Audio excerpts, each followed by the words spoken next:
दोस्तों, हर शहर अपने साथ कुछ अच्छी और कुछ बुरी यादें लेके चलता है और हर शहर की अपनी एक डरावनी कहानी होती है। इसी तरह हमारे देश के मध्य प्रदेश में स्थित भोपाल भी अपनी कुछ ऐसी ही डरावनी कहानियों के लिए आज भी बहुत ज्यादा चर्चित है। भोपाल की पहचान सिर्फ ताल और झील से नहीं, बल्कि एक ऐसे घर से भी है जिसे लोग भूतिया हवेली कहते हैं। एक ऐसा घर जहां जाने की हिम्मत रात में कोई नहीं करता।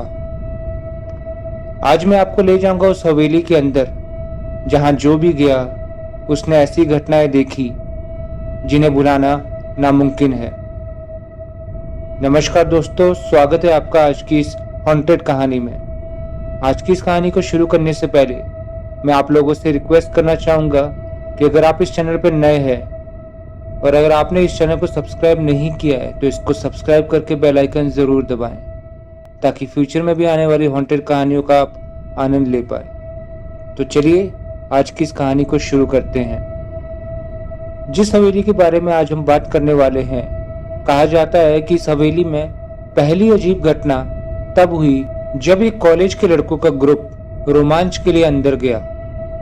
जैसे उन्होंने दरवाजा खोला तो उन्हें फर्श पर लाल धब्बे दिखाई दिए। उन्हें लगा शायद पेंट होगा, लेकिन जैसे ही टॉर्च की रोशनी उन धब्बों पर पड़ी तो सब सन्न रह गए। वो खून के धब्बे थे और सबसे डरावनी बात तो ये थी कि वो धब्बे धीरे धीरे फैल रहे थे, मानो अभी अभी किसी को यहाँ मारा गया हो।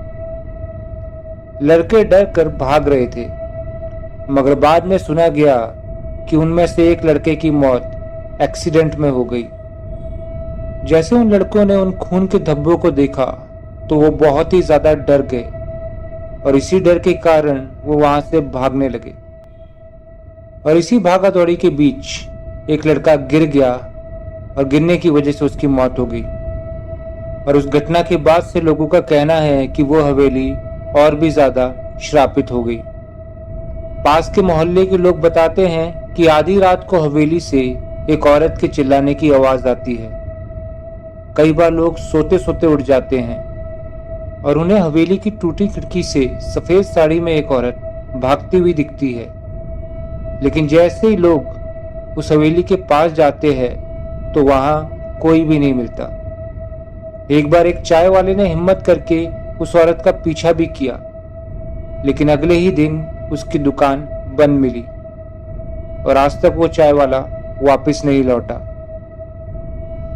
कुछ साल पहले कुछ लोग हवेली में शूटिंग करने आए थे। सब मजाक कर रहे थे कि भूत प्रेत जैसी कोई भी चीज नहीं होती, लेकिन तभी उनकी टीम की एक लड़की अचानक से अजीब तरह से हंसने लगी।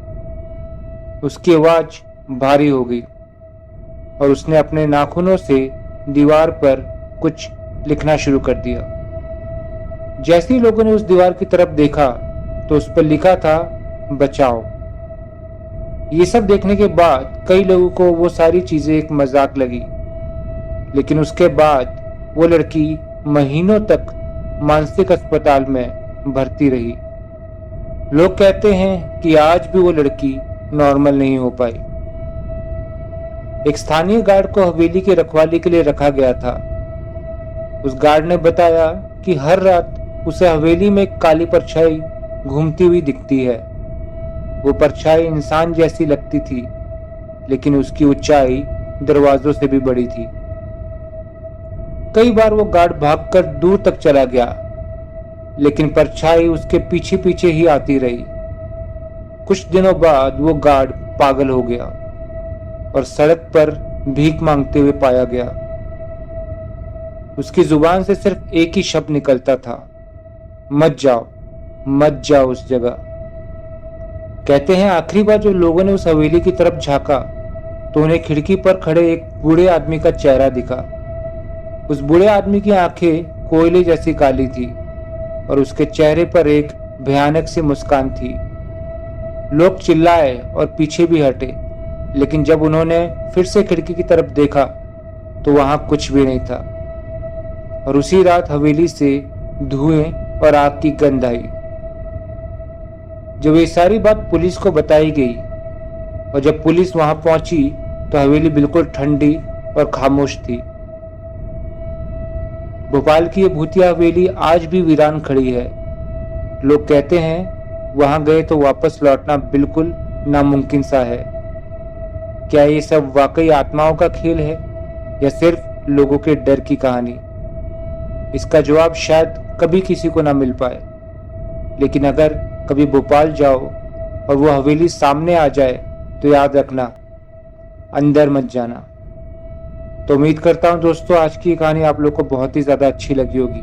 अगर ये वीडियो आपको अच्छी लगी है तो इसे लाइक करके अपने उन दोस्तों के साथ शेयर ज़रूर कीजिए जिन्हें हॉन्टेड कहानियाँ सुनना बहुत ही ज़्यादा पसंद है। तब तक के लिए मिलते हैं किसी और रात एक नई और खौफनाक कहानी के साथ।